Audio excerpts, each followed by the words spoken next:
നമസ്കാരം. റാഫ്റ്റോ ക്രിക്കറ്റിലേക്ക് അവർക്കും സ്വാഗതം. IPL എല്ലാ കളികളിലും 300 അടിക്കുമെന്ന് ആരാധകർ പ്രതീക്ഷിക്കുന്ന, അല്ലെങ്കിൽ 250 മുകളിലെങ്കിലും സ്കോർ ചെയ്യുമെന്ന് ആരാധകർ പ്രതീക്ഷിക്കുന്ന SRH ഇതെന്തു പറ്റി? തുടർച്ചയായ രണ്ടാമത്തെ മത്സരത്തിലാണ് അവരുടെ ബാറ്റിംഗ് കൊളാപ്സ്ഡ് ആവുന്നത്. ഇപ്പോൾ ഇന്നലത്തെ പ്രകടനം 163 അവർ ഓൾ ഔട്ട് ആയത്. 20 ഓവർ തീർക്കാൻ പോലും അവർക്ക് കഴിഞ്ഞിട്ടില്ല. സോ എന്താണ് അവർക്ക് പറ്റുന്നത്? എന്താണ് അവരുടെ പ്രശ്നം? തുടർച്ചയായ 2 കളികൾ ഇപ്പോൾ പരാജയപ്പെട്ടിരിക്കുകയാണ്. SRHന് മികച്ച ബാറ്റിംഗ് ലൈനപ്പ് ഉണ്ട്, ഒക്കെ ശരി തന്നെ. പക്ഷേ അവരുടെ അപ്രോച്ച് പ്രശ്നമാണ് എന്നൊരു തോന്നൽ ഇപ്പോഴുണ്ട്. അതോടൊപ്പം ബൗളിങ്ങിനെ കുറിച്ച് എന്തു പറയാനാണ്? വമ്പൻ പേരുകാരൊക്കെ ഉണ്ട്. ആരും അവരുടെ മികവിനൊത്തുള്ള പ്രകടനം നടത്തുന്നില്ല. SRHന് പിഴക്കുന്നത് എവിടെ എന്ന് ചോദിച്ചാൽ ഒന്നാമത്തത് അവരുടെ ഓൾ ഔട്ട് അറ്റാക്ക് എന്നുള്ള അപ്രോച്ചാണ്. 1-2 വിക്കറ്റുകൾ വീണാലും വീണ്ടും അടിക്കാൻ നോക്കുന്നു, വിക്കറ്റ് വീഴുന്നു. ഒരു 3-4 വിക്കറ്റൊക്കെ വീണാൽ പോലും അവരവരുടെ അപ്രോച്ച് മാറ്റുന്നില്ല. ഇപ്പോൾ ഇന്നലെ തന്നെ നോക്കുക, തുടരെ വിക്കറ്റുകൾ വീണു, സ്റ്റിൽ അവർ അതേ അറ്റാക്ക് തന്നെ അടിക്കുന്നു.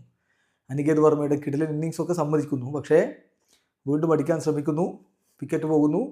എന്ത് തന്നെ പറഞ്ഞാലും ഇപ്പോൾ നിങ്ങൾ പറയും T20 ക്രിക്കറ്റ് ആ ഒരു മൊമെൻറ്റം അതുപോലെ കീപ്പ് ചെയ്യുന്ന ഒന്നാണ്. 2 വിക്കറ്റ് പോയാൽ മുട്ടി നിന്ന്, അല്ലെങ്കിൽ അങ്ങനെ പതിയെ നിന്ന് ഇന്നിങ്സ് ബിൽഡ് ചെയ്യാൻ ഇത് ഏകദിന ക്രിക്കറ്റ് ഒന്നുമല്ല, ആ മൊമെൻറ്റം കീപ്പ് ചെയ്ത് അങ്ങ് പോകണം എന്നൊക്കെ പറഞ്ഞാലും, എന്തൊക്കെ ന്യായീകരിച്ചാലും 20 ഓവർ ഫുള്ള് ബാറ്റ് ചെയ്യാൻ പറ്റുന്നില്ല എന്ന് പറഞ്ഞാൽ അത് പ്രശ്നം തന്നെയാണ്. അപ്രോച്ചിൽ പ്രശ്നമുണ്ട് എന്ന് തന്നെ പറയേണ്ടി വരും. അപ്പോൾ അവർക്ക് പാളുന്നത് അത് തന്നെയാണ്. പിന്നെ മറ്റൊരു പ്രധാനപ്പെട്ട കാര്യം, ബൗളിങ്ങിൽ അവരുടെ വമ്പൻ താരങ്ങളൊന്നും ക്ലിക്കാവുന്നില്ല. മുഹമ്മദ് ഷാമി അദ്ദേഹത്തിൻ്റെ ആ മികവിൻ്റെ 7 അയലത്ത് ഇപ്പോഴില്ല എന്നതാണ് യാഥാർത്ഥ്യം. അതുപോലെ തന്നെ പാറ്റ് കമ്മിൻസിന് എന്തു പറ്റി? അദ്ദേഹം നിർലോഭമായിട്ട് റൺസ് വഴങ്ങുന്നു. പിന്നെ അവരുടെ മറ്റ് താരങ്ങളും അതുപോലെ മികവിലേക്ക് എത്തിയില്ലെങ്കിൽ തീർച്ചയായിട്ടും അവർക്ക് പണി കിട്ടും. ബൗളിങ്ങിൻ്റെ കാര്യത്തിൽ ഇപ്പോൾ ആശങ്കകളുണ്ട്. അവർ ബൗൾ ചെയ്യുമ്പോൾ ഇപ്പോൾ വിക്കറ്റ് വീഴും എന്നൊരു ഫീൽ ഉണ്ടാക്കുന്ന ഏത് ബൗളറുണ്ട്? ഇപ്പോൾ നമ്മൾ പറയാറുള്ള പോലെ എല്ലാവരും വരുൺ ചക്രവർത്തിമാരാകണം എന്നല്ല പറയുന്നത്. വരുൺ ചക്രവർത്തിയുടെയോ കുൽദീപ് യാദവിൻ്റെയോ, ഇപ്പോൾ ഇന്നലെ വാനന്ദു ഹസരംഗ ബൗൾ ചെയ്ത പോലുള്ളൊരു പ്രകടനമോ, അല്ലെങ്കിൽ CSKക്ക് വേണ്ടി നൂർ അഹമ്മദ് ചെയ്യുന്ന പോലൊരു ബൗളിംഗ് പ്രകടനമോ, ഇതൊന്നും അവരുടെ സ്പിന്നേഴ്സിൽ നിന്ന് നമുക്ക് പ്രതീക്ഷിക്കാൻ പറ്റുന്നില്ല എന്നുള്ളതും SRHയുടെ നിലവിൽ ഒരു പ്രശ്നം തന്നെയാണ്. അപ്പോൾ അവർക്ക് പാളുന്നത് ഒരുപാട് കാര്യങ്ങളിലുണ്ട്.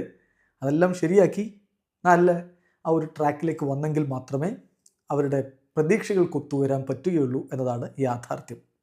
ഇപ്പോൾ ഇന്നലെ ആദ്യം ബാറ്റ് ചെയ്ത സൺറൈസേഴ്സ് ഹൈദരാബാദ് 20 ഓവർ കംപ്ലീറ്റ് ചെയ്തില്ല, 163 റൺസിന് ഓൾ ഔട്ട്. 74 റൺസാണ് അനികേതിൻ്റെ സംഭാവന. മിച്ചൽ സ്റ്റാർക്ക് ഇന്നലെ മികച്ച പ്രകടനം നടത്തി, 35 റൺസ്. അദ്ദേഹം 5 വിക്കറ്റാണ് വീഴ്ത്തിയത്. കുൽദീപ് യാദവ് 22 റൺസിന് 3 വിക്കറ്റ്. മറുപടി ബാറ്റിങ്ങിൽ മഖാർക്കൊന്ന് തപ്പി, അദ്ദേഹം ബുദ്ധിമുട്ടി. പക്ഷെ പിന്നീട് അദ്ദേഹം കുറച്ച് അടിച്ചു എന്നത് ശരിയാണ്.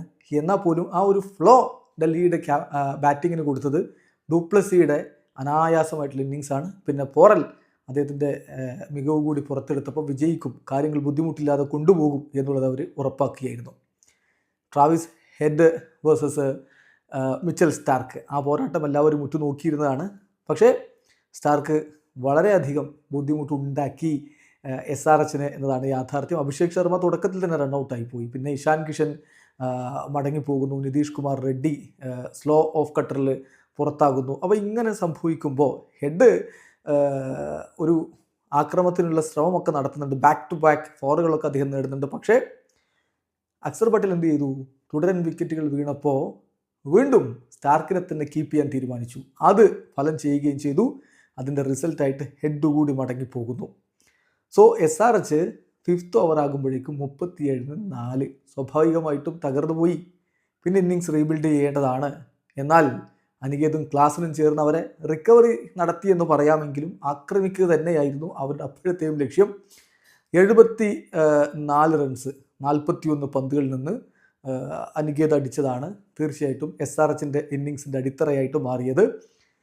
5 ഫോറുകളും 6 സിക്സറുകളും അദ്ദേഹത്തിൻ്റെ ബാറ്റിൽ നിന്ന് വരികയുണ്ടായി. ഹെൻറിക് ക്ലാസിനൊത്ത് 77 റൺസിൻ്റെ കൂട്ടുകെട്ടുണ്ടാക്കി. അത് വെറും 40 പന്തുകളിൽ നിന്നാണ് വന്നത് എന്ന കാര്യം കൂടി ശ്രദ്ധിക്കുക. അപ്പോൾ സ്റ്റാർക്കിൻ്റെ ആ ഒരു കടന്നാക്രമണം അതിൽ തകർന്നു പോയി 100-ലൊക്കെ ഓൾ ഔട്ട് ആകുമായിരുന്ന ടീമിനെ രക്ഷപ്പെടുത്തി എടുത്തത് ഈ ഒരു കൂട്ടുകെട്ടാണ്. ഒരുപക്ഷെ അനികേതിനെ നേരത്തെ പറഞ്ഞു വിടാനുള്ള അവസരങ്ങളൊക്കെ ഉണ്ടായിരുന്നു. അദ്ദേഹത്തിന് റണ്ണൗട്ടാക്കാൻ ക്രിസ്റ്റ്യൻ സ്റ്റെപ്സിന് അവസരം കിട്ടിയിരുന്നു. അഭിഷേക് പോറൽ ക്യാച്ച് താഴെയിടുന്നു, ഇങ്ങനെയുള്ള സംഭവവികാസങ്ങൾ ഉണ്ടായി. അതുകൂടി മുതലെടുത്തത് കൊണ്ടാണ് ഇങ്ങനെയെങ്കിലും രക്ഷപ്പെട്ടു പോയത്.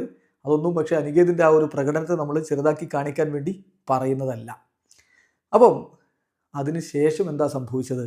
കുൽദീപ് യാദവ് മികച്ച രൂപത്തിൽ ഷൈൻ ചെയ്യുന്നു. അദ്ദേഹം തീർച്ചയായിട്ടും സ്റ്റാർക്ക് എന്താണോ തുടങ്ങി വെച്ചത് ബാക്കി അങ്ങ് ഏറ്റെടുത്ത് ചെയ്യുകയായിരുന്നു.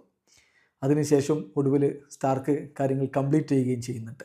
അപ്പോൾ ആ ഒരു ഘട്ടത്തിൽ SRHന് ഒരിക്കൽ പോലും തിരികെ വരാൻ കഴിയാതെ പോയി എന്നുള്ളിടത്താണ് ഈ കളി കൈവിട്ടു പോകുന്നത്. എടുത്തു പറയാൻ ഇപ്പോൾ അനികേതിൻ്റെ 74 കഴിഞ്ഞാൽ ഹെൻറി ക്ലാസിൻ്റെ 32ഉം ട്രാവിസ് ഹെഡിൻ്റെ 22 റൺസും മറ്റാരും 2 അക്കം പോലും കണ്ടില്ല. പേരുകെട്ട ബാറ്റിംഗ് നിരയാണേ. അപ്പോൾ ഇവിടെ തെളിയുന്ന ഒരു കാര്യം, അവർക്ക് പാളുന്ന ടോപ്പ് 5 ബാറ്റർമാർ ക്ലിക്കായില്ലെങ്കിൽ അവരുടെ പണി തീരും. അപ്പോൾ ആദ്യ 4 പേര്, അഭിഷേക് 1, ട്രാവിസ് ഹെഡ് 22, ഇഷാൻ കിഷൻ 2, നിതീഷ് കുമാർ റെഡ്ഡി 0. അതാണ് പ്രധാനമായിട്ടും SRHന് കിട്ടിയ പണി. ഇനി അവരുടെ ബാറ്റർമാർ എല്ലാ കളിയിലും 250 അടിച്ചെങ്കിലേ ഈ ബൗളർമാർ ഡിഫെൻഡ് ചെയ്യുകയുള്ളൂ എന്ന് പറഞ്ഞാൽ പിന്നെ എന്ത് ചെയ്യാനാണ്? അതാണ് അവസ്ഥ.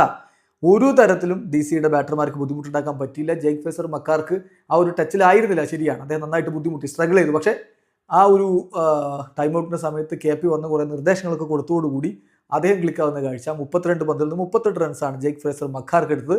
ഫാഫ് ഡു പ്ലസിക്ക് അനായാസം അടിച്ചു പോയി 27 പന്തിൽ നിന്ന് 50 റൺസ്. അഭിഷേക് പോറൽ 18 പന്തിൽ നിന്ന് 34 റൺസ്. KL രാഹുൽ വന്നു, അടിച്ചു, പക്ഷേ 5 പന്തുകളിൽ നിന്നുള്ളൂ 15 റൺസാണ് അദ്ദേഹം നേടിയത്. ഷാമിക്കൊക്കെ കൊടുക്കുന്ന കൊടുക്കൽ. സ്റ്റെപ്സ് 14 പന്തുകളിൽ നിന്ന് 21 റൺസ്. ഷീഷൻ അൻസാരി കുറേ കാലത്തിന് ശേഷം IPL അദ്ദേഹം കളിച്ചിട്ട് 3 വിക്കറ്റ് വീഴ്ത്തുന്നു. T20യിലേക്കുള്ള അദ്ദേഹത്തിൻ്റെ മടങ്ങി വരവാണ്. 4 ഓവറിൽ 42 റൺസിന് 3 വിക്കറ്റ്. വേറെ ആർക്കും വിക്കറ്റുകളില്ലെന്നേ. ഷാമി 3 ഓവറിൽ 31 റൺസാണ് കൊടുത്തത്. പാറ്റ് കമ്മിൻസ് 2 ഓവറിൽ 27 റൺസാണ് കൊടുത്തത്. സോ ആരുണ്ട് വിക്കറ്റ് എടുക്കാൻ എന്നുള്ളൊരു ചോദ്യം ഇപ്പോൾ തീർച്ചയായിട്ടും SRHന് മുന്നിൽ ഒരു ബിഗ് ക്വസ്റ്റ്യൻ മാർക്കായിട്ട് നിൽക്കുകയാണ്. അവരുടെ ബൗളിംഗ് യൂണിറ്റ് മികവ് കാണിച്ചേ പറ്റൂ. ബാറ്റിംഗ് യൂണിറ്റ് അമിത ആത്മവിശ്വാസവും അമിതമായിട്ടുള്ള അഗ്രസീവ്നെസ്സും ഒന്ന് കുറയ്ക്കേണ്ടതുണ്ട്.